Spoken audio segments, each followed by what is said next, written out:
Hello everyone, आकार IAS के YouTube channel पे आप सभी का स्वागत है। तो इस लेक्चर सीरीज़ में हम द हिंदू न्यूज़पेपर जो है उसको हम देखेंगे।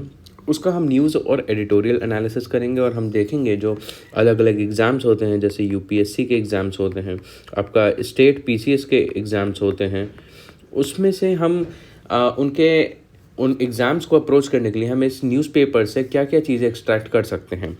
हम इनके प्रीलिम्स के पॉइंट ऑफ व्यू से कैसे पढ़ सकते हैं, हम इनके मेंस के पॉइंट ऑफ व्यू से कैसे पढ़ सकते हैं, इन सब में क्या क्या ऐसी चीज़ें हैं जो हमारे काम की हैं, क्योंकि हमें पता है कि न्यूज़पेपर में सारे आर्टिकल्स नहीं पढ़ने होते हैं। तो ऐसी क्या चीज़ें हैं जो पढ़नी होती हैं और कैसे पढ़नी होती हैं, वो इस लेक्चर में देखेंगे। मेरा नाम है मृणाल कुमार। आज है 26 अक्टूबर, थर्सडे। तो चलिए आगे देखते हैं कि टेबल ऑफ कंटेंट्स में क्या क्या न्यूज़ आए हैं। न्यूज़ आर्टिकल्स इंपॉर्टेंट है। सबसे पहले इज़राइल ने बोला है कि इंडिया को हमास को एक टेररिस्ट ग्रुप के रूप में डिक्लेयर कर देना चाहिए। ठीक है, तो ये हो गया आपका सबसे पहला। उसके बाद है report on global adoption of solar technology. ठीक है, ये इंटरनेशनल सोलर अलायंस जो है वो एक रिपोर्ट निकाल रहा है अभी रिसेंटली, तो ये आर्टिकल उसके बारे में है। उसके बाद आपका एक और आर्टिकल है पल्सेस और खरीफ क्रॉप्स के बारे में। एंड उसके बाद है अर्बन इंडिया के क्या क्या इश्यूज़ हैं। एक और आर्टिकल है इंडो चाइना और भूटान रिलेशंस के बारे में है कि भूटान जो है चाइना से इंगेज कर रहा है अब उसकी बाउंड्री टॉक्स के लिए, डिलिमिटेशन के लिए, उसके बारे में है आर्टिकल। और non participation of married women in workforce. तो ये आपके कुछ इंपॉर्टेंट आर्टिकल्स आए हैं 26 नवंबर में, अक्टूबर में। तो सबसे पहले देखते हैं क्या क्या इंपॉर्टेंट आर्टिकल्स आए हैं। सबसे पहला है time has come for India to declare Hamas as a terrorist group, Israel ambassador. ठीक है, तो बेसिकली हम देखते हैं कि इस पूरे आर्टिकल की जिस्ट क्या है, समरी क्या है। सबसे पहले तो इजराइल चाहता है इंडिया हमास को एक टेररिस्ट ग्रुप के तौर पे डिक्लेयर कर दें। ठीक है, इंडिया सपोर्ट, और उसके बाद ये सबसे इम्पॉर्टेंट पॉइंट है। उसके बाद सेकंड पॉइंट में बोला है इंडिया सपोर्ट्स इजराइल, ठीक है, says that Hamas was a terror attack. तो ध्यान रखिए, जब इजराइल पे अटैक किया था हमास ने, ठीक है, एयर स्ट्राइक्स करी थी, रॉकेट्स फायर किए थे, तब इंडिया ने बोला था कि हमास का जो एक्ट है, ठीक है, जिस तरीके से अटैक किया है, ये एक किसी टेररिस्ट अटैक की तरह किया है। तो ये इंडिया का उस टाइम पे स्टेटमेंट था। तीसरी चीज़ है India also supports two state solution. ठीक है, तो भले ही इंडिया इजराइल को सपोर्ट करता है, बट इंडिया कहता है कि देखिए इजराइल और पैलेस्टीन दो अलग अलग स्टेट्स के रूप में, अलग अलग कंट्रीज़ के रूप में सपोर्ट करता है। इंडिया सपोर्ट करता है, इंडिया सपोर्ट नहीं करता कि कोई देश दूसरे देश में जाके आक्रमण करे। और एक और चीज़ है कि इंडिया जो है डिहाइफिनेशन पॉलिसी फॉलो करता है इजराइल और पैलेस्टीन के टर्म्स में। मतलब इसका ये है कि दो जो इंडिया है, इजराइल और पैलेस्टीन, इन दोनों को आपस में कनेक्ट करके अपनी फॉरेन पॉलिसी नहीं बनाता, बल्कि दोनों को इंडिविजुअली उनकी मेरिट पे के बेसिस पे डिसीजन लेता है कि इंडिया को इजराइल के साथ कैसे एक्ट करना चाहिए, इंडिया को पैलेस्टाइन के साथ कैसे एक्ट करना चाहिए। वो ये डिपेंड करता है उन दोनों के बायलैटरल रिलेशंस कैसे हैं, ना कि दूसरा देश क्या कहना चाह रहा है या इन्फ्लुएंस करना चाह रहा है। तो उसके बाद ये वाला आर्टिकल देख लेते हैं एक बार। ध्यान रहे, ये जो चीज़ें मैंने ब्लू में मार्क की हैं, ये कोशिश करिए आप एक बार खुद रीड करने के बारे में। ये आपके कुछ कीवर्ड्स हैं और आपके कुछ कॉन्सेप्ट्स हैं।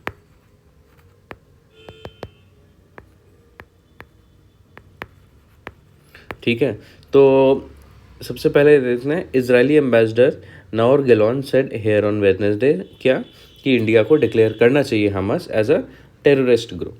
ठीक है, और ये बोला कि जो इकोनॉमिक प्रोजेक्ट्स हैं जिसमें इंडिया और इजराइल हैं, जैसे I2U2 है, ठीक है, उसमें कौन है, इंडिया, इजराइल, UAE और USA। ध्यान रखिएगा, ये वाला आप याद रखिए, क्योंकि ऐसे क्वेश्चंस अक्सर प्रीलिम्स में आ जाते हैं। और अभी IMEC है, India middle east Europe economic corridor, ये भी आप ध्यान में रखिए, ये प्री के लिए इम्पोर्टेंट है। ये कहाँ पे शुरू हुआ था, ये अभी G20 बैठक में इसके बारे में बात हुई थी।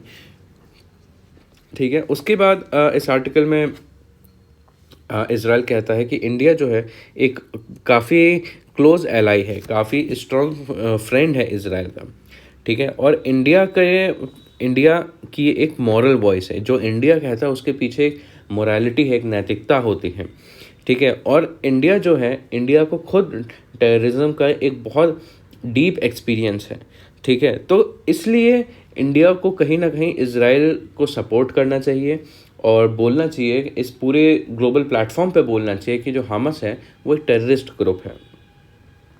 और काफ़ी सारे कंट्रीज़ जो हैं पहले से ये चीज़ कर चुकी हैं, जो इज़राइल कह रहा है कि हमास को as a terrorist group declare पहले से कर चुके हैं, जैसे यूरोपियन यूनियन हो गया, यूनाइटेड स्टेट्स, कनाडा, ऑस्ट्रेलिया, ठीक है।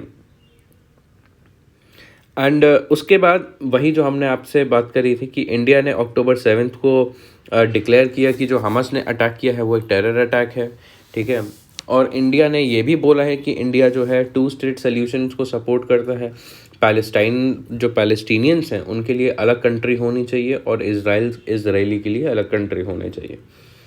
तो बेसिकली ये चीज़ है कि कहीं ना कहीं इस पूरे जो कंट्रोवर्सी हो रही है, जो पूरा वॉर हो रहा है, कहीं ना कहीं उसमें देखा जा रहा है कि इंडिया को भी इन्वॉल्व करने की कोशिश की जा रही है इस तरीके से, ठीक है। तो ये हो गया आपका सबसे पहला आर्टिकल। तो उसके बाद है इंटरनेशनल सोलर ISA क्या है। सबसे पहली बात, International Solar Alliance to release report on global adoption of solar technology in November, ठीक है। तो सबसे पहली बात मैं बता दूं, ISA क्या है। इंटरनेशनल सोलर अलायंस है, ये 2015 में शुरू हुआ था। इंडिया और फ्रांस ने शुरू किया था। आपका पेरिस अग्रीमेंट जो हुआ था उस वाले कॉन्फ्रेंस ऑफ पार्टीज़ में इसको शुरू किया गया था। तो बेसिकली इंटरनेशनल सोलर अलायंस है क्या, ये ग्रुप है कंट्रीज़ का, ये कुछ कंट्रीज़ का ग्रुप है। कौन से कंट्रीज़ का ग्रुप है? ट्रॉपिकल कंट्रीज़ का ग्रुप है, ठीक है। और इनका ऑब्जेक्टिव क्या है कि पूरी दुनिया में जो सोलर एनर्जी है उसको बढ़ावा देना है। ये इस पूरे ग्रुप का ऑब्जेक्टिव है। और इसका हेडक्वार्टर कहाँ पे है, ध्यान में रखिएगा, गुरुग्राम में है, ठीक है। तो सबसे पहली बात तो ISA के बारे में हमने जान लिया छोटा सा, ठीक है। ध्यान में रखिएगा, ये आपका प्री के लिए इम्पोर्टेंट है, ठीक है। एक रिपोर्ट रिलीज कर रहा है, global adoption of solar technology in November. तो एक बार आर्टिकल को देख लेते हैं।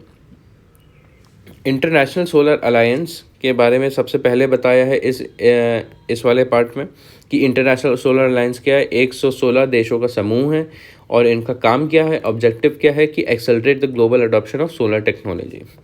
और ये सबसे पहली बात अब एक रिपोर्ट निकाल रहा है, ये कहना चाह रहा है कि अभी तक देखिए हमने कुछ साल हो गए हैं इसको लॉन्च किए हुए और अभी तक क्या क्या प्रोग्रेस हुआ है, ये रिपोर्ट बता रही है, ठीक है।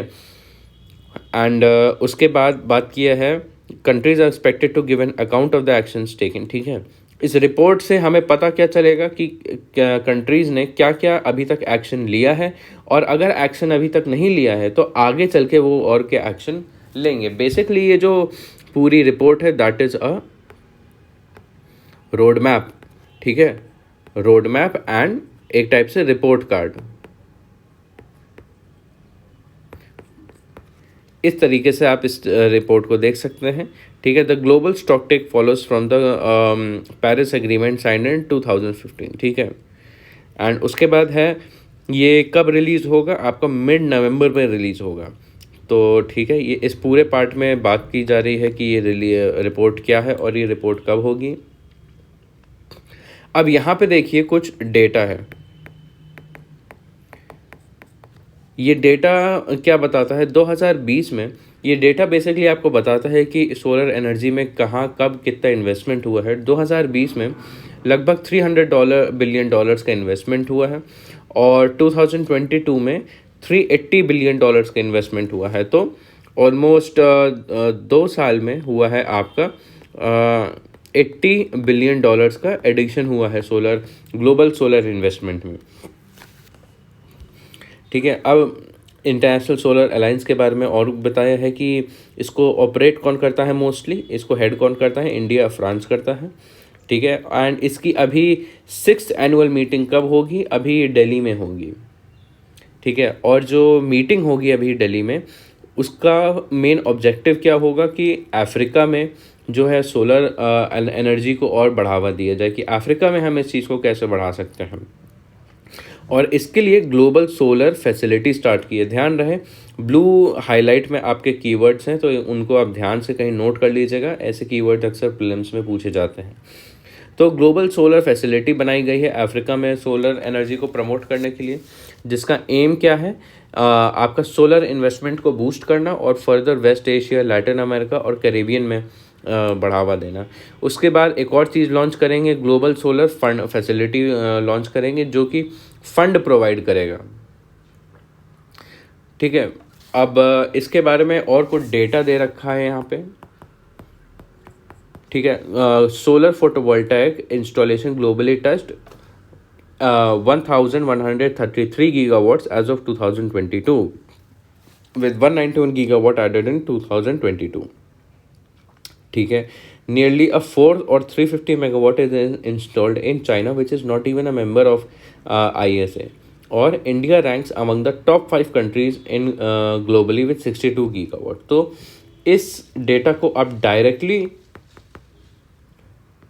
एग्ज़ाम में कोट कर सकते हैं, ठीक है। इसको कहीं आप चाहे तो नोट कर लीजिए। जब भी आप सोलर एनर्जी से या फिर सोलर इंस्टॉलेशन से रिलेटेड आप कोई भी आर्गूमेंट लिखें, तो उसमें आप एग्ज़ाम नीचे डेटा दे सकते हैं अपने आर्गूमेंट को और फर्दर सब्सटेंशिएट करने के लिए, ठीक है। एंड यहाँ पे एक और इंडिया के बारे में स्टैटिस्टिक दे रखा है, the rate of growth of renewable energy capacity in our country has been among highest in the world. तो ये भी एक इम्पॉर्टेंट डेटा है जिसको आप एज एन इंट्रो यूज़ कर सकते हैं कहीं भी, सोलर एनर्जी या फिर रिन्यूएबल एनर्जी या फिर role of India in global energy scenario में, ठीक है। तो इस तरीके से आप इसको लिख सकते हैं और देखते हैं एक बार कि इसकी रेलेवेंस क्या है हमारे एग्ज़ाम में। तो सबसे पहले तो ये प्रीलिम्स के लिए रेलेवेंट है। रिन्यूएबल एनर्जी एक बहुत इंपॉर्टेंट आपका फील्ड आता है आपका इकोनॉमी में और साइंस एंड टेक में। उसमें डायरेक्ट क्वेश्चंस आते हैं कि इंडिया की कितनी रिन्यूएबल एनर्जी इंस्टॉलेशन कैपेसिटी है, कौन कौन से रिन्यूएबल एनर्जी के मोड्स हैं, कहाँ कहाँ पे वो यूज़ होते हैं, और अलग अलग टर्मिनोलॉजी जो मैंने ब्लू कलर में हाईलाइट करी है, ठीक है। ये चीज़ें आप लिख सकते हैं। उसके बाद बात करते हैं कि मेंस में इसकी क्या रेलेवेंस है। तो ये मोस्टली आपका GS3 में आता है क्वेश्चन, आपका ये टॉपिक GS3 में इन्वायरमेंट में आता है एंड इकोनॉमी में, ठीक है। तो इस आर्टिकल से आप कुछ डेटाज ले सकते हैं, आप कुछ एग्जाम्पल्स ले सकते हैं। अभी तक डिकार्बोनाइजेशन वाले फील्ड में क्या क्या प्रोग्रेस हुआ है इसके बारे में आप इस आर्टिकल से हेल्प ले सकते हैं। अभी तक क्या क्या एफर्ट्स किए गए हैं रिन्यूएबल एनर्जी में, ये आर्टिकल बताता है जो इसमें काम आ सकता है। और उसके बाद इंडिया का क्या कंट्रीब्यूशन रहा है ग्लोबल क्लाइमेट चेंज के अगेंस्ट फाइट करने में। तो बहुत जगहों पे इस तरीके के आर्टिकल्स काम आ सकते हैं अगर आप उन्हें सही पर्सपेक्टिव से पढ़ें तो, ठीक है। आप जानते हैं कि इस आर्टिकल को कहाँ कहाँ यूज़ कर सकते हैं और इस आर्टिकल में क्या क्या इन्फॉर्मेशन इंपॉर्टेंट है। तो इस तरीके से हमें इसको अप्रोच करना पड़ता है। उसके बाद बोला है pulse to buck rise in kharif crops, ठीक है। अब यहाँ पे इस पूरे आर्टिकल में ये बात करी है कि पल्सेस का जो है प्रोडक्शन कहीं ना कहीं कम हो गया है और इसकी वजह से अब इन्फ्लेशन आगे बढ़ सकता है। तो फिर पल्सेस का प्रोडक्शन सबसे पहली बात देखते हैं कम क्यों हो गया। यहाँ पे बात करी है कि जो मॉनसून है इस बार काफ़ी डेफिसिट, इस बार काफ़ी नहीं मतलब थोड़ा बहुत डेफिसिट हो गया है, 6% बिलो नॉर्मल रेनफॉल हुआ है और काफ़ी सारे जो क्रॉप्स हैं उनमें गिरावट आई है। जैसे आप देख सकते हैं जूट में, पल्सेस में, कॉटन में, ठीक है, ऑयल सीड में, इनके प्रोडक्शन में थोड़ी बहुत गिरावट आई है। तो हम जानते हैं कि कहीं भी अगर सप्लाई साइड कंस्ट्रेंट होता है, अगर सप्लाई साइड इश्यूज़ होते हैं कि रेनफॉल हो गया, फ्यूल हो गया, ये या फिर फैक्टर ऑफ प्रोडक्शन में कहीं ना कहीं एक इशू आ रहा है, तो फिर वहाँ पे इन्फ्लेशन बढ़ जाता है।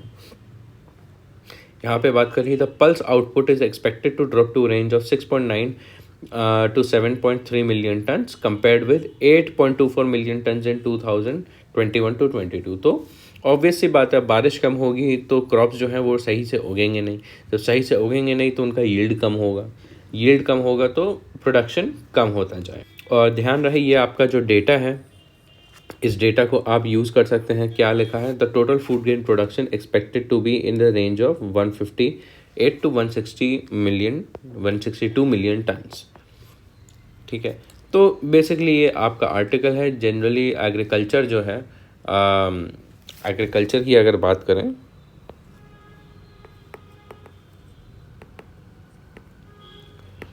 एग्रीकल्चर आपका प्री के लिए काफ़ी ज़्यादा इम्पोर्टेंट है। जनरली आपसे काफ़ी ऑलमोस्ट हर साल एग्रीकल्चर से रिलेटेड कोई ना कोई क्वेश्चन आता है। कई बार एमएसपी से रिलेटेड क्वेश्चन आ जाता है, कई बार आपका ट्रॉपिकल क्रॉप से रिलेटेड क्वेश्चन आ जाता है, या फिर आपके जो मेजर क्रॉप्स होते हैं जैसे आपका शुगर केन होता है, या फिर आपका पल्सेस होता है, या फिर आपका trend of food grain production होता है। इसके बारे में सवाल आते हैं। और अगर मेंस की बात करें, मेंस में जनरली आपका ये GS1 में आ जाता है। ठीक है, जैसे फूड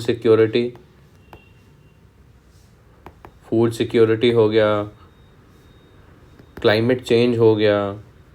ठीक है, आपका ये GS3 में आता है एग्रीकल्चर के अंडर कि भाई मार्केटिंग पॉलिसीज़ ऑफ एग्रीकल्चर और impact of agriculture in economy. तो इस पॉइंट ऑफ व्यू से आपको इन तरीके के आर्टिकल्स पढ़ने हैं। एंड ध्यान में रहे ये वाला जो आर्टिकल है ये बस एक ट्रेंड बता रहा है। ठीक है, तो आपको ऐसा नहीं है आपको इस आर्टिकल को ऐसे इस तरीके के आर्टिकल्स को बहुत ध्यान से पढ़ना होता है। आप बस देख लीजिए कि ये कहना क्या चाह रहा है आर्टिकल, इसमें बहुत ज़्यादा एनालिसिस इसकी ज़रूरत नहीं है। ठीक है, आप इसका ओवरऑल समरी समझ लीजिए और इस आर्टिकल में एक दो जो इम्पोर्टेंट फैक्ट्स हैं आप उनको ज़रूर उठा लीजिए। जैसे हम यहाँ पे इस फैक्ट के बारे में बात कर रहे थे, तो ये वाला फैक्ट आप जो है और भी कहीं यूज़ कर सकते हैं। ठीक है, उसके बाद आते हैं अब एडिटोरियल एनालिसिस पे आते हैं। देखते हैं क्या क्या इंपॉर्टेंट एडिटोरियल्स आए हैं और उनसे हम एग्ज़ाम के पॉइंट ऑफ व्यू से क्या हम समझ सकते हैं। ठीक है, सबसे पहले आते हैं unhealthy urban India must get into street fighting mode. ठीक है, तो सबसे पहले मैं इस आर्टिकल के बारे में बता दूं तो अभी जो बहुत ज़्यादा अर्बनाइजेशन हो रहा है, ठीक है, शहरीकरण हो रहा है, कहीं ना कहीं उसका बहुत नेगेटिव इम्पैक्ट पड़ रहा है वहाँ जो लोग रह रहे हैं उनकी सेहत पे। ठीक है, तो किस तरीके से इम्पैक्ट पड़ रहा है, क्यों इम्पैक्ट पड़ रहा है, ठीक है, उसके बारे में बताया है। और हम कैसे अर्बन प्लानिंग को हम ऐसे कर सकते हैं कि उससे हमारी हेल्थ भी अच्छी बनी रहे। तो बेसिकली आपका सिटीज़ और हेल्थ को जोड़ के ये वाला पूरा टॉपिक है। तो सबसे पहले बता दूं इसकी रेलेवेंस, इसकी ज़्यादा रेलेवेंस आपकी मेंस के पॉइंट ऑफ व्यू से है। मेंस में भी आपका जो GS पेपर 1 होता है उसमें geography and society and geography होता है, उसके पॉइंट ऑफ व्यू से ये इम्पॉर्टेंट है क्योंकि यहाँ पे इम्पैक्ट ऑफ अर्बनाइजेशन के बारे में यहाँ पे बात करी जा रही है। तो अर्बनाइजेशन के क्या अलग अलग तरीके के इम्पैक्ट होते हैं, ठीक है, क्या अलग अलग डायमेंशंस होते हैं अर्बनाइजेशन के, आपको उनके पॉइंट ऑफ व्यू से ये देखना है। ठीक है, एंड कहीं ना कहीं ये आपका GS2 में आपका गवर्नेंस होता है। गवर्नेंस में भी जो हेल्थ वाला पोर्शन है उसमें आप इसको इंटरप्रेट कर सकते हैं कि अलग अलग हेल्थ के जो स्टैटिस्टिक्स होते हैं, ठीक है, ट्रेंड ऑफ हेल्थ इश्यूज़, ठीक है, या फिर जब हम बात करते हैं हेल्थ इंफ्रास्ट्रक्चर की, हेल्थ इंफ्रास्ट्रक्चर इन सिटीज़ तो इन सब चीज़ों के बारे में हम बात कर सकते हैं, ठीक है। यहाँ पे आप इस पॉइंट ऑफ व्यू से इस आर्टिकल को पढ़ सकते हैं। तो अब देखते हैं इस आर्टिकल में बेसिकली क्या क्या चीज़ें हैं हमारे पढ़ने लायक। बेसिकली इस आर्टिकल में ऑथर कहना क्या चाह रहा है। तो इतना बड़ा आर्टिकल है, उसको अब हम ब्रेक डाउन करते हैं छोटे छोटे पार्ट्स में और हम समझते हैं कि क्या क्या बताया है ऑथर ने। तो सबसे पहले अगर इंट्रोडक्शन की बात करें, इतने पोर्शन की बात करें, ये वाला जो पार्ट है, ये वाला जो अगर पार्ट है उसके बारे में अगर देखें तो यहाँ पे ऑथर ने दो चीज़ों के बारे में यहाँ पे बात करी है। सबसे पहली बात तो एक डेटा दिया है। डेटा ये दिया है कि अर्बन पॉपुलेशन ऑफ इंडिया की अभी 2023 में ऑलमोस्ट 675 मिलियन हो चुकी है। 675 मिलियन लोग आजकल शहरों में रह रहे हैं और ये second largest in the world है आज अभी के समय में। ये एक इम्पॉर्टेंट डेटा है जिसको आप कहीं नोट कर लें एंड इसको आप कहीं और यूज़ कर सकते हैं, कहीं इंट्रो में यूज़ कर सकते हैं, कहीं अपने आर्गूमेंट को सब्सटेंशिएट करने के लिए आप यूज़ कर सकते हैं। ये वाला ये बहुत काफ़ी इंपॉर्टेंट डेटा बन जाता है क्योंकि एक तरह से अपडेटेड डेटा है, ठीक है। उसके बाद बात किया है कि भाई जो सिटीज़ होते हैं उनके दो पहलू होते हैं। सबसे पहली बात तो ये इंजन्स ऑफ इकोनॉमिक ग्रोथ के तरीके से काम करते हैं। सिटीज़ में इकोनॉमिक ग्रोथ जो होती है उसकी बहुत हाई इंटेंसिटी होती है। तो सिटीज़ जो हैं देश के आर्थिक विकास में काफ़ी अहम रोल प्ले करते हैं। लेकिन वो दूसरी तरफ सिटीज़ के कुछ इश्यूज़ भी होते हैं। वो आपके स्वास्थ्य संबंधी इशू होते हैं, आपके पर्यावरण के इश्यूज़ होते हैं और आपके इक्विटी के इश्यूज़ होते हैं। तो ये बात करी है इंट्रोडक्शन में। अब सबसे पहले बात करी है कि हेल्थ इश्यूज़ क्या क्या होते हैं सिटी में। ध्यान रहे ये आप पूरा आर्टिकल आपका सिटीज़ और हेल्थ इश्यूज़ के बारे में है, ठीक है। तो आप इसी के पर्सपेक्टिव से इस पूरे आर्टिकल को पढ़ेंगे, ठीक है। तो सबसे पहली बात तो देखिए क्या क्या इश्यूज़ बताए हैं। सबसे पहली बात तो अर्बन ट्रांसपोर्ट जो है वो एक इम्पॉर्टेंट फ़ीचर होता है आपके सिटीज़ का। इसकी वजह से एयर और नॉइज़ पॉल्यूशन बहुत होता है, ठीक है। दूसरी बात कॉन्क्रीटाइजेशन होता है। हर जगह हम देख रहे हैं कि रोड बन रहे हैं, बड़ी बड़ी कंक्रीट की बिल्डिंग बन रही हैं या इंफ्रास्ट्रक्चर बन रहा है। तो इससे क्या होता है, ग्रीनरी है वो कम होने लगती है, ठीक है। उसके बाद लाइफस्टाइल जो है बहुत पुअर होने लगा है। लोग अब अपने ही घरों में सिमट के रह गए हैं, बाहर ज़्यादा जाते नहीं हैं। जब भी कहीं जाना होता है तो सीधे पैदल ना चल के कार उठा के चले जाते हैं या बाइक उठा के स्कूटी उठा के चले जाते हैं। तो एक टाइप से लोगों का चलना फिरना कम हो गया है और जो डाइट है वो भी बहुत बदल गई है। अब जो है लोग घर पे कम खाना बनाते हैं या फिर हेल्दी खाना, ग्रीन वेजिटेबल्स कम खाते हैं, बल्कि स्विगी जोमेटो से ज़्यादा खाते हैं, बाहर ज़्यादा खाते हैं। तो फास्ट फूड का कल्चर जो है बहुत ज़्यादा बढ़ गया है आजकल सिटीज़ में। तो पुअर लाइफस्टाइल हो गया, ठीक है। उसके बाद अनहेल्दी फूड चॉइसेस जैसा हम बात कर चुके हैं। अब इसका कहीं ना कहीं ये जो इश्यूज़ हैं इनका इम्पैक्ट क्या क्या पड़ रहा है। इनका इम्पैक्ट सबसे ज़्यादा कार्डियोवैस्कुलर और डायबिटीज़ जैसे डिजीज़ में हो रहा है। लोगों को हार्ट इश्यूज़ आ रहे हैं, ठीक है। लोगों को अलग अलग तरीके की डायबिटीज़ हो रहा है। और सब कुछ क्यों, बेसिकली ये जो बात करी लाइफस्टाइल चॉइसेस हो गए, फूड हो गया, फिज़िकल एक्टिविटी नहीं होती।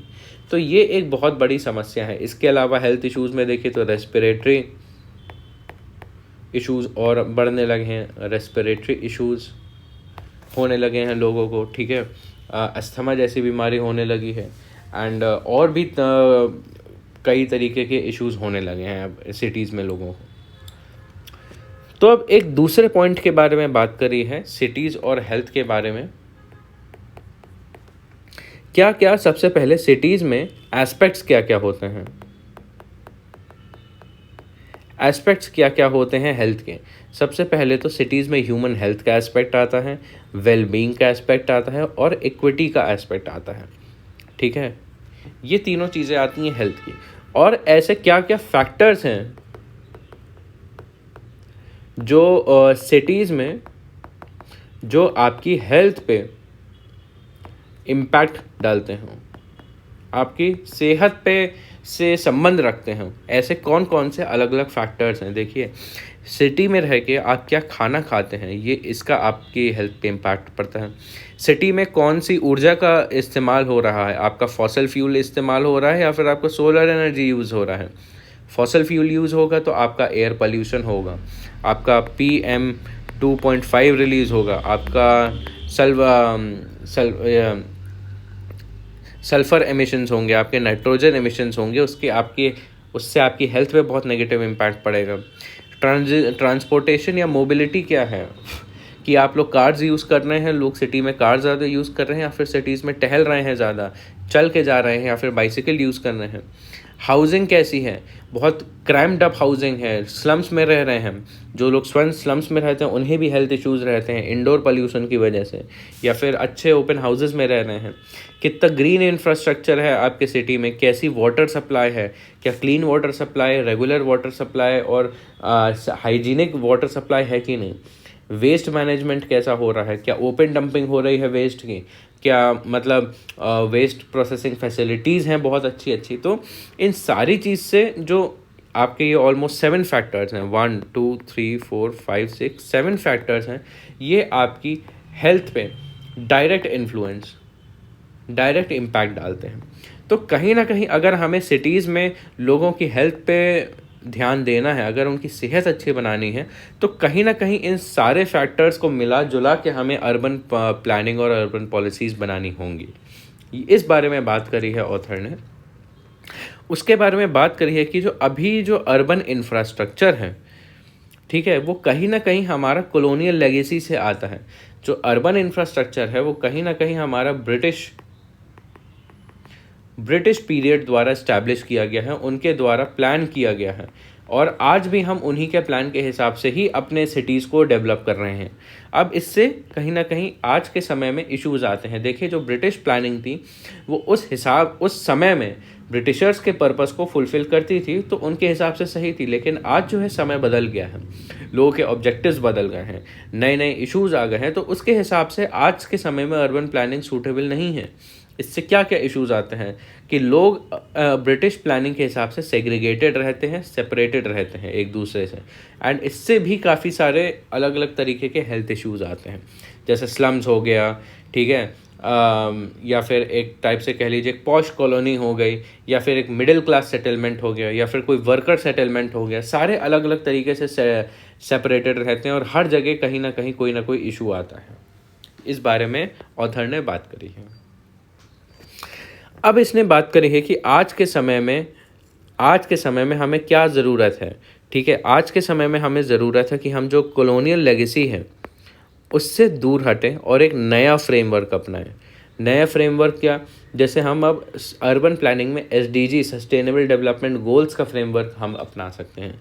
उसके बाद एक न्यू अर्बन एजेंडा का फ्रेमवर्क अपना सकते हैं और हेल्थ इन ऑल पॉलिसीज़ का फ्रेमवर्क अपना सकते हैं कि हम जो भी नीति बनाएं, अर्बन प्लानिंग हो वो, ठीक है, या फिर म्यूनिसिपैलिटी हो, या फिर कुछ भी और हो, उसमें एक एनर्जी पॉलिसी हो, आपकी फूड सिक्योरिटी हो, उसमें हर जगह हम देखें कि कहीं ना कहीं इस पर लोगों पे क्या असर पड़ रहा है, लोगों की सेहत पे क्या असर पड़ रहा है, इस बारे में बात करी है। उसके बाद 5वां एस्पेक्ट डिस्कस किया है क्लीन एंड रिन्यूएबल एनर्जी का, ठीक है। रिन्यूएबल एनर्जी के बारे में अब बात करी है क्योंकि हम जानते हैं कि एनर्जी एक इम्पॉर्टेंट एस्पेक्ट होता है हेल्थ का सिटीज़ में। तो रिन्यूएबल एनर्जी के बारे में बात करें, जो रिन्यूएबल एनर्जी होती है वो हेल्थ के लिए काफ़ी ज़्यादा अच्छी होती है, ठीक है। ये कहीं ना कहीं सिर्फ फॉसिल फ्यूल का ही इस्तेमाल नहीं करती है, बल्कि एनर्जी को और अफोर्डेबल बनाती है, और इससे एमिशंस कम होते हैं, जिससे क्लाइमेट चेंज पे कंट्रोल होता है और इससे कहीं ना कहीं लोगों की हेल्थ पे कंट्रोल होता है। इसलिए रिन्यूएबल एनर्जी इम्पॉर्टेंट है। लेकिन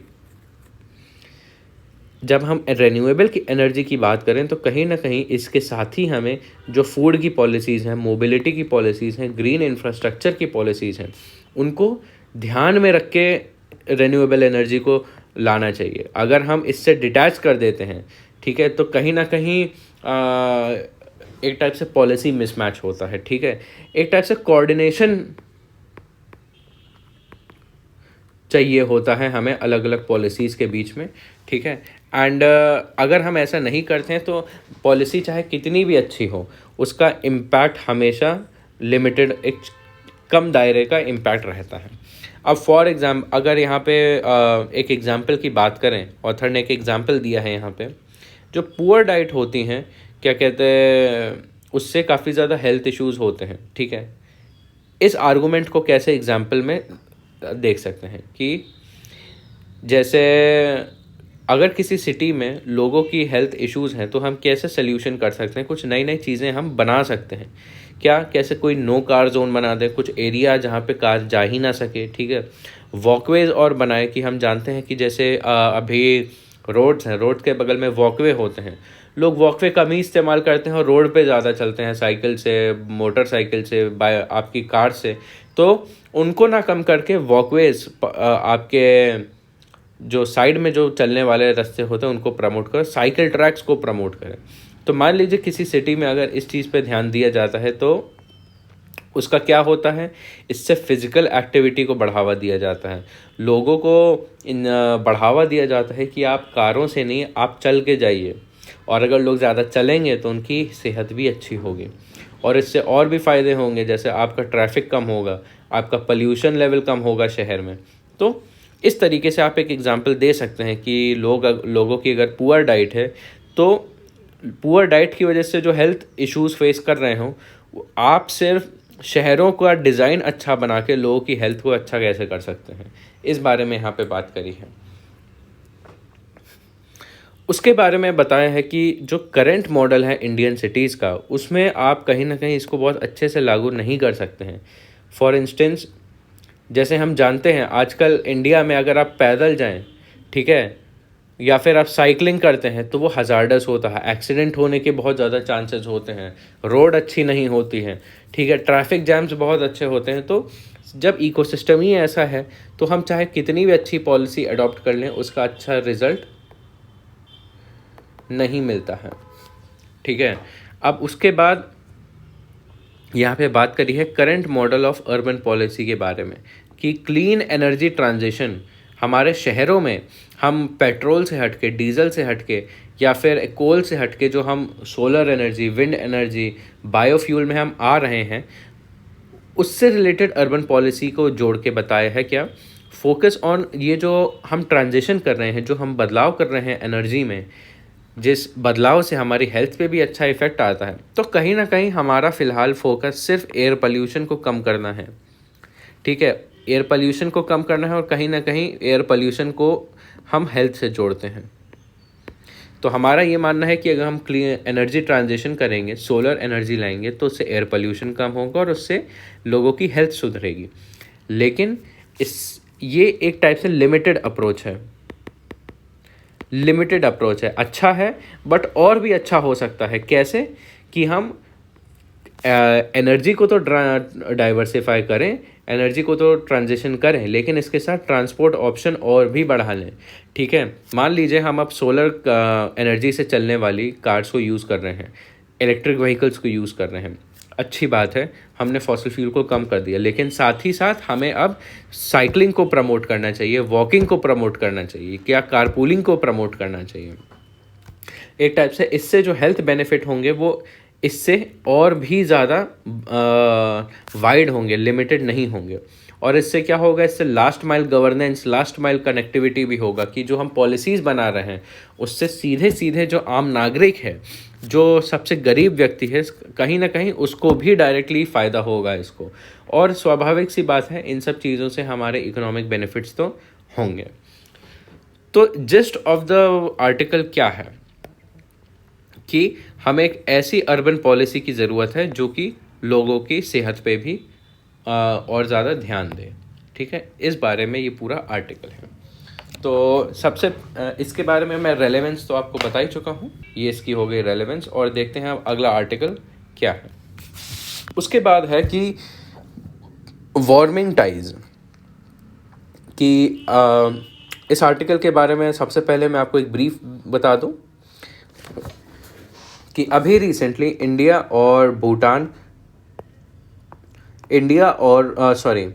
चाइना और भूटान के बीच में अभी रिसेंटली डिप्लोमेटिक इंटरेक्शंस होने लगे हैं, उनके बीच में इंटरेक्शन होने लगा है।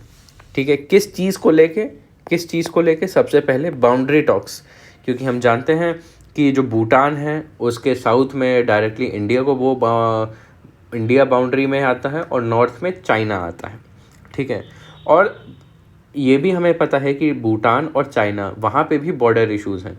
तो बॉर्डर इश्यूज़ को सॉल्व करने के लिए, बाउंड्री टॉक्स को सॉल्व करने के लिए वहाँ पे डीलिमिटेशन के लिए वहाँ पे मीटिंग्स हो रही हैं चाइना के साथ। क्यों हो रही हैं? ताकि एक दूसरे के साथ एक कोऑपरेशन एग्रीमेंट को साइन किया जा सके, ठीक है। और ये तो हो गई सबसे पहली बात, क्यों इंटरेक्शन हो रहा है? बाउंड्री की वजह से। दूसरा इंटरेक्शन इसलिए हो रहा है ताकि वहाँ पे कुछ डिप्लोमेटिक रिलेशन इस्टेब्लिश किए जा सकें भूटान और चाइना के बीच में। तो अब हम जानते हैं कि इंडिया और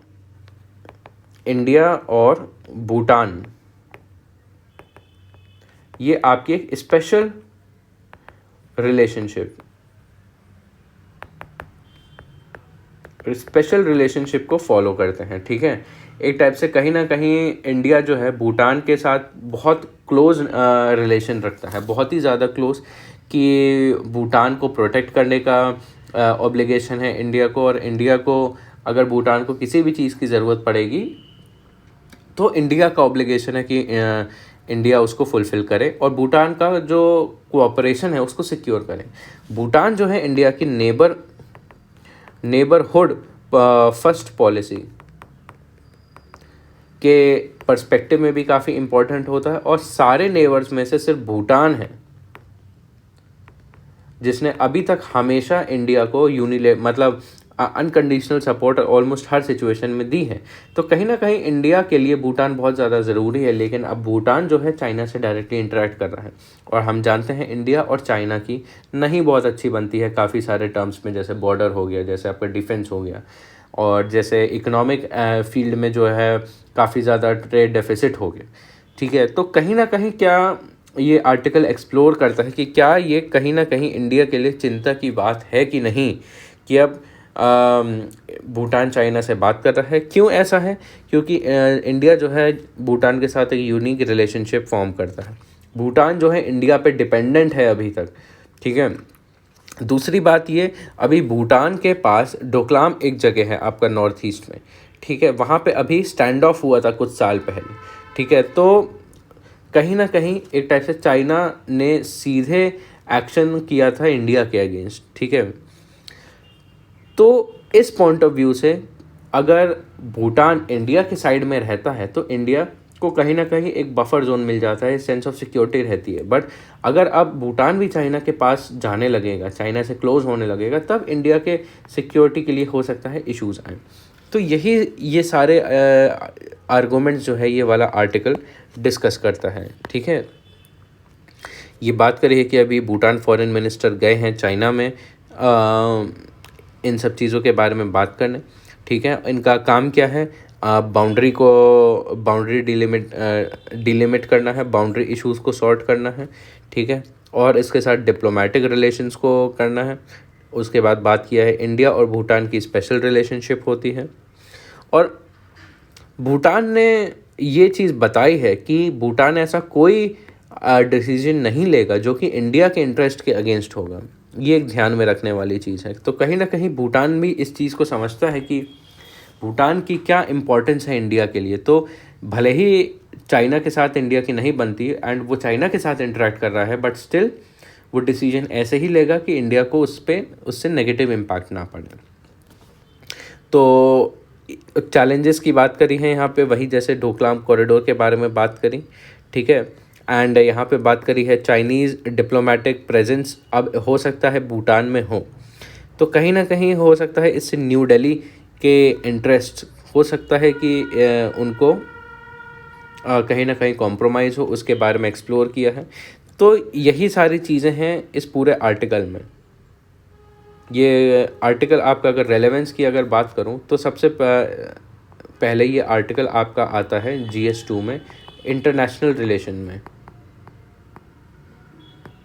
इंटरनेशनल रिलेशन में भी इंडिया के बायलैटरल रिलेशन और इंडिया की नेबरहुड,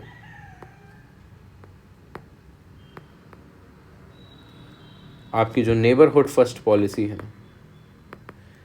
उसमें आता है। एंड कहीं ना कहीं आपका इसको आप GS3 में भी आप यूज़ कर सकते हैं। आपका इंटरनल सिक्योरिटी, ठीक है, यहाँ पे आपका बॉर्डर इश्यूज़, क्योंकि यहाँ पे डोकलाम की बात करी है तो कहीं ना कहीं उसमें भूटान का भी रोल आता है। एंड अगर आपके प्री की अगर बात करें तो इस एरिया की, इस पूरे रीजन की, ये जो पूरा रीजन है आपका, ये पूरा हिमालयाज़ में आता है और यहाँ की ज्योग्राफी काफ़ी ज़्यादा इम्पॉर्टेंट हो जाती है। तो इस पॉइंट ऑफ व्यू से आप इस आर्टिकल को पढ़ेंगे, ठीक है। अब आते हैं हम लोग एक और बात कर लेते हैं कि इस आर्टिकल में और क्या क्या बातें बोली हैं। कि भूटान ने बोला है कि वो कोई भी ऐसा डिसीजन नहीं लेगा कि न्यू दिल्ली का इंटरेस्ट कॉम्प्रोमाइज़ हो, ठीक है। एंड अब इंडिया जो है भूटान को अपनी नेबरहुड पॉलिसीज़ में और भी ज़्यादा डीपली कंसिडर करेगा, भूटान को अब और भी ज़्यादा क्लोज रखेगा, ठीक है। इंडिया, और आखिरी में ऑथर ने बोला है इंडिया को चिंता में नहीं होना चाहिए, कंसर्न की बात में कंसर्न नहीं होना चाहिए, क्योंकि कहीं ना कहीं भूटान भी एक सॉवरेन देश है एंड भूटान के पास भी राइट है कि वो अपने रिलेशंस अपने हिसाब से कंडक्ट करे और इंडिया को अलाउ करना चाहिए। India should let Bhutan carry on with its interaction with China, ठीक है। तो ये आर्टिकल के बारे में बताया है। अब उसके बारे में बात करी है, आपका एक और इम्पॉर्टेंट आर्टिकल है आपका women marriage labour market participation. तो मैं आपको अगर ब्रीफ में अगर बताऊं कि तो सबसे पहले ये वाला आर्टिकल आपका वुमेन और इकोनॉमी के ऊपर ये आर्टिकल है। इस आर्टिकल में बेसिकली बात करी है female labour force participation rate के बारे में, ठीक है, कि कितनी वुमेन जो हैं जो कि कैपेबल हैं वर्क करने की, वो इकोनॉमी में कितना ज़्यादा पार्टिसिपेट कर रही हैं, उसको हम कहते हैं female labour force participation rate, ठीक है। तो यहाँ पे बात करी है लो फीमेल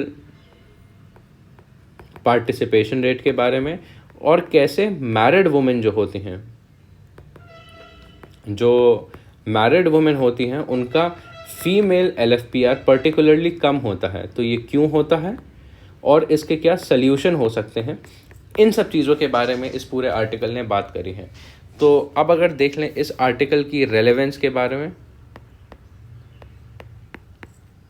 रेलेवेंस कहाँ है इसका, तो अगर हम इसका प्री में बात करें तो कि जो फीमेल LFPR है, ठीक है, इकोनॉमी में, इकोनॉमी एंड एम्प्लॉयमेंट, ठीक है। तो ये इसका आपको डेटा ध्यान में रखना है और एम्प्लॉयमेंट के क्या क्या ट्रेंड्स हैं ये आपको ध्यान में रखने हैं प्रीलिम्स के लिए। और अगर हम मेंस की अगर बात करें तो ये वाला टॉपिक आता है आपका GS1 में, आपका सोसाइटी में। सोसाइटी में भी आपका वुमेन एम्पावरमेंट एंड ऑर्गेनाइजेशन के अंडर, ठीक है। उसके अलावा ये वाला टॉपिक आता है आपका GS3 में, आता है आपका एम्प्लॉयमेंट में आ जाता है, ठीक है। आपका सोशल जस्टिस में आपका आ जाता है, क्यों, क्योंकि यहाँ पे वुमेन की बात करी है एंड वुमेन जो है आपके वल्नरेबल सेक्शन के अंडर आ जाते हैं। तो ये आपकी रेलेवेंस है। अगर आप ये आर्टिकल पढ़ें तो आप इस पर्सपेक्टिव से इस आर्टिकल को पढ़ें। अब देखते हैं इस आर्टिकल में बातें क्या क्या करी जा रही हैं, ऑथर क्या क्या आर्गूमेंट्स दे रहा है, क्या डिस्कशन हो रहा है इस पूरे आर्टिकल में, इस एडिटोरियल में, उसको हम ब्रेक डाउन करते हैं। तो सबसे पहले तो ऑथर ने बताया है कि वुमेन LFPR के बारे में। देखिए, तो जब फीमेल जो हैं इकोनॉमिक पार्टिसिपेशन करती हैं, इकोनॉमी में पार्टिसिपेट करती हैं, जॉब्स में पार्टिसिपेट करती हैं या इकोनॉमिकली पार्टिसिपेट करती हैं, कंट्रीब्यूट करती हैं, तब उसके इकोनॉमिक प्रॉस्पेक्ट्स जो हैं काफ़ी ज़्यादा होते हैं, ठीक है। एंड कहीं ना कहीं ये चीज़ किन और फैक्टर्स पे डिपेंड करता है, ये आपके हाउस होल्ड डिसीजन मेकिंग पे भी काफ़ी ज़्यादा इम्पैक्ट करता है। और अगर लेबर फोर्स पार्टिसिपेशन अगर कम होता है तो कहीं ना कहीं उसका एक नेगेटिव कॉन्सिक्वेंस होता है दोनों देश के लिए और उस देश की वुमेन के लिए, महिलाओं के लिए, ठीक है। अब यहाँ पे एक और चीज़ है, यहाँ पे क्लॉडिया गोल्डन है, ये इकोनॉमिक नोबेल प्राइज़ विनर हैं अभी रिसेंटली। एंड इन्होंने काफ़ी ज़्यादा एक्सटेंसिव स्टडी करी है इकोनॉमिक जेंडर डिस्पैरिटी में, ठीक है। तो इन्होंने जो स्टडी की है, तो कहीं ना कहीं थोड़े बहुत इन्हीं के हम आर्ग्यूमेंट्स और इन्हीं के आर्टिकल्स या फिर हाइपोथेसिस या आर्गूमेंट्स पे हम लोग बात करेंगे, ठीक है। उसके बाद सबसे पहला जो टॉपिक इस एडिटोरियल में आता है वो ये बताता है कि वुमेन का लेबर फोर्स पार्टिसिपेशन है वो डिक्लाइनिंग है, ठीक है, वो कम हो रहा है। वुमेन जो है इकोनॉमी में हर साल और कम पार्टिसिपेट कर रही हैं। तो सबसे पहले यहाँ पे बात करी है आपके एक डेटा के बारे में। तो सबसे पहले वर्ल्ड बैंक का एक डेटा है जो कहता है कि इंडिया में 2022 में 47.22% लेबर फोर्स दुनिया में, वर्ल्ड बैंक ने रिपोर्ट में बोला है कि पूरे वर्ल्ड में 2022 में 47.22% लेबर फोर्स पार्टिसिपेशन है।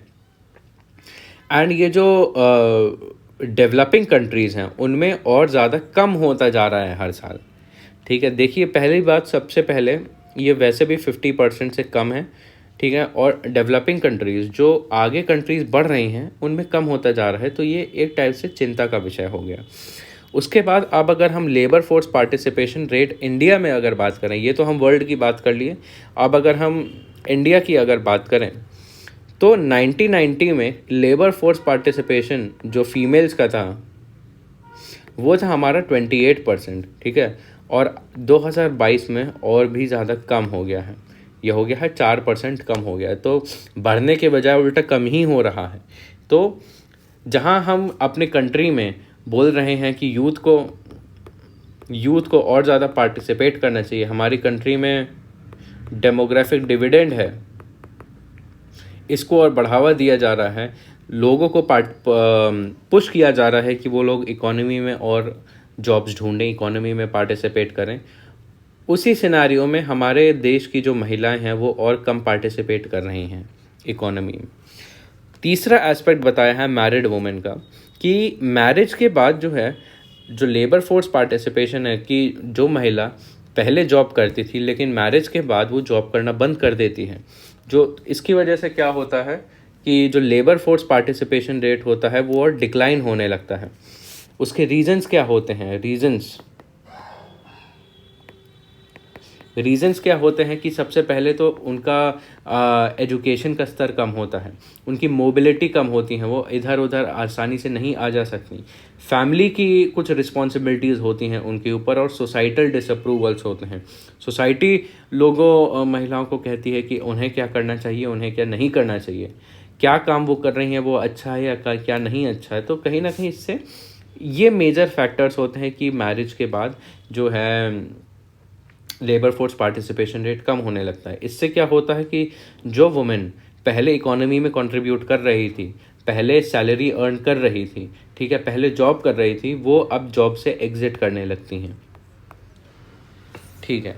अब ये तो हो गया मैरिड वुमेन के लिए, और अदर वुमेन के लिए क्या क्या फैक्टर्स होते हैं, उनके लिए और भी फैक्टर्स के बारे में बात की है ऑथर ने, जैसे रिलीजन हो गया, कास्ट हो गया, जोग्राफी हो गया, हाउस होल्ड वेल्थ हो गया, सोसाइटल नॉर्म्स हो गया, ठीक है। कुछ ऐसे रिलीजन होते हैं जो प्रमोट करते हैं कि वुमेन काम करें, कुछ नहीं काम करें। कुछ कास्ट इश्यूज़ होते हैं जॉब्स में, जैसे कास्ट डिस्क्रिमिनेशन होते हैं वर्क प्लेस पे, ठीक है, या फिर कुछ ऐसे नॉर्म्स होते हैं कि अलग अलग कास्ट के लोग क्या क्या काम करें, ठीक है, ये इश्यूज़ होते हैं वुमेन के लिए।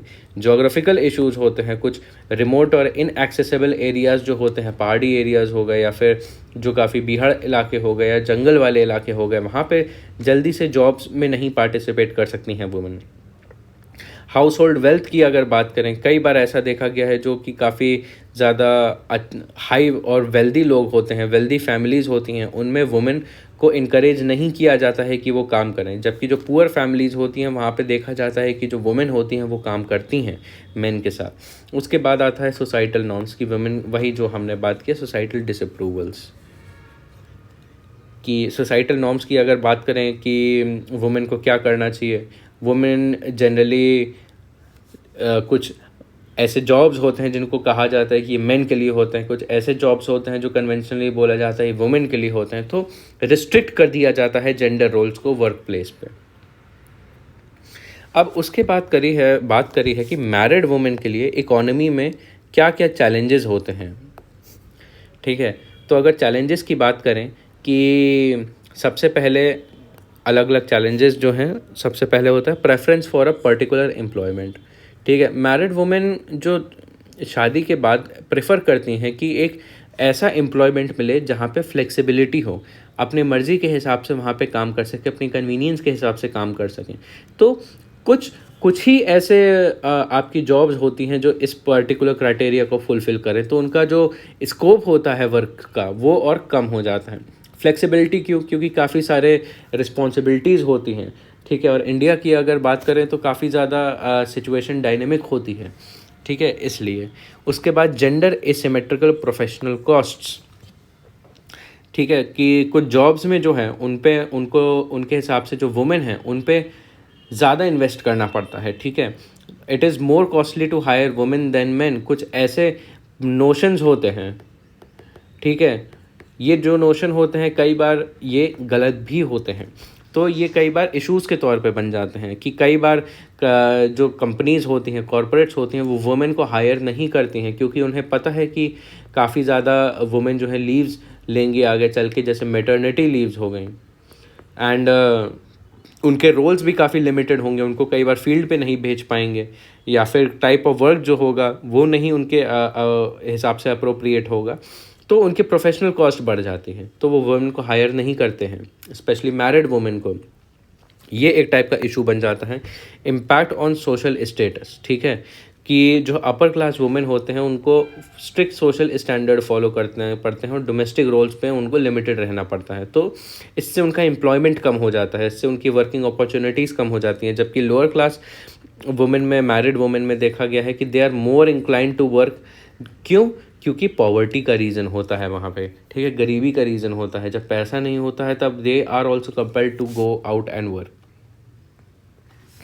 और ये बताया है कि जो फीमेल LFPR है, मैरिड वुमेन का जो फीमेल LFPR है वो 2022 से 23 के बीच में 5% और कम हो गया है। क्या? सबसे ज़्यादा 25 to 49 एज ग्रुप के अंडर। ठीक है, उसके बाद एक और डेटा यहाँ पे दिया है, 2004 और 2020 के बीच में यही 50% डिक्लाइन हुआ है। ठीक है, 2004 और 2022 के बीच में 50% जो मैरिड वुमेन हैं वो अनएम्प्लॉयड हो गई हैं। ठीक है, इस कौन सी एज ग्रुप में? Specially 25 to 29। तो जो फीमेल LFPR की बात है, अनएम्प्लॉयमेंट की बात है, वो मैरिड वुमेन का काफ़ी ज़्यादा कम है अनमैरिड वुमेन से। तो अब इससे सल्यूशंस क्या क्या हो सकते हैं, इसमें हम कैसे इंश्योर करें कि जो मैरिड वुमेन हैं हमारी इकोनॉमी में वो भी और ज़्यादा इकोनॉमी में पार्टिसिपेट करें। क्या सल्यूशंस हो सकते हैं? तो 3-4 सल्यूशंस की अगर यहाँ पे बात करी है कि डे केयर सर्विस दें। ठीक है, उनके चिल्ड्रन के लिए। तो ये बच्चों को रेज़ करना मैरिड वुमेन के लिए एक बहुत बड़ा इशू बन जाता है, या बहुत बड़ा चैलेंज बन जाता है कि फैमिली पे ध्यान देना है, उन्हें बच्चों को पढ़ाना लिखाना है, उनकी देखभाल करनी है और साथ में जॉब भी करनी है। तो ये सब चीज़ें साथ में कैसे हो सकती हैं? तो उसका एक सल्यूशन हो सकता है कि जो उनकी वर्क प्लेस हैं, वो जहाँ पे काम करने जाते हैं वहाँ पे डे केयर सर्विस खोल दी जाए, या फिर ऐसे अलग अलग डे केयर सर्विसेज खोली जाए जहाँ पे वो अपने बच्चों को कुछ समय के लिए, दिन के कुछ घंटों के लिए छोड़ सकती हैं। वहाँ पे उन बच्चों की देखभाल होगी और वुमेन जो हैं अपना वर्क प्लेस पे काम करने जाएं, तो इससे वो निश्चिंत रहेंगी। ठीक है, और इसके अलावा क्रेच फैसिलिटीज़ को खोला जाए दोनों इनफॉर्मल और इनफॉर्मल सेक्टर्स के लिए। और इसके अलावा बात करी है कि इसी संबंध में सरकार क्या एफर्ट ले रही है, national creche scheme for children of working mother. ये वाली एक स्कीम है जिससे इस चीज़ को प्रमोट किया जाए। इसके अलावा और मैटरनिटी लीव्स और पैटर्निटी लीव्स भी दी जाएं। ठीक है, एंड इसके अलावा मैरिड वुमेन को हेल्थ एंड इंश्योरेंस सपोर्ट भी दिया जाए। तो ये वाले कुछ आर्गूमेंट्स हैं जो इस आर्टिकल में बोले हैं। ठीक है, एंड अब इन्हीं चीज़ों से रिलेटेड एक बार देख लेते हैं कि क्या क्या प्रीवियस ईयर क्वेश्चंस आ चुके हैं। मैं चाहूँगा कि मैं कुछ 4 क्वेश्चंस हम डिस्प्ले करेंगे, एंड मैं चाहूँगा कि आप इनको पॉज करें एंड कमेंट बॉक्स में इनका आंसर दें। ध्यान रहे ये प्रीवियस ईयर क्वेश्चन है, आपके यूपीएससी आपके सिविल सर्विसेज एग्ज़ाम के प्री में ये आ चुके हैं क्वेश्चन पहले से, तो आप इनको ज़रूर सॉल्व करिए। तो पॉज करिए और आंसर कमेंट बॉक्स में इनका आंसर करिए। ये हो गया आपका फर्स्ट क्वेश्चन, ठीक है। ये बात हो रही है यहाँ पे आपके फूड इन्फ्लेशन की। ये है आपका सेकंड क्वेश्चन, इसको भी आप पॉज करिए, ठीक है। ये है आपका एजुकेशन से रिलेटेड और यहाँ पे बात हो रही है आपके उन्नत भारत अभियान की। इसको आप पॉज करिए, इसको रीड करिए और कमेंट बॉक्स में इसको आंसर करिए। ये है आपका क्वेश्चन नंबर 3। अब यहाँ पे ये इकोनॉमी का आर्टिकल है और यहाँ पे आपके एम्प्लॉयमेंट की बात चल रही है। तो आप देखिए किस टाइप के क्वेश्चंस यहाँ पे पूछे जाते हैं, ठीक है। ये आपका रीसेंट ईयर का ही प्रीवियस ईयर क्वेश्चन है, तो आप इसको पॉज करिए, रीड करिए एंड इसको आंसर करिए कमेंट पे। एंड ये हो गया आपका एक मेंस का क्वेश्चन हो गया, ये भी आपका प्रीवियस ईयर क्वेश्चन है, ठीक है।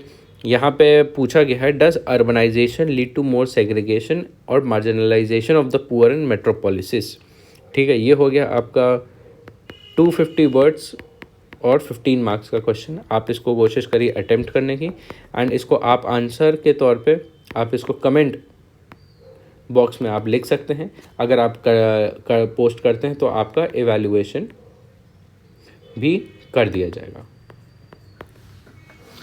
So that was all for today. I hope कि ये इस लेक्चर से आपको फ़ायदा मिला होगा, कुछ ना कुछ आज के न्यूज़पेपर में आइडिया मिल गया होगा क्या चीज़ें पढ़नी है। और अगर आपको कोई डाउट हो, कोई इशू हो या फिर कोई क्वेश्चन हो तो आप डायरेक्ट कमेंट बॉक्स में आप सीधे पूछ सकते हैं। So that's all for today, thank you.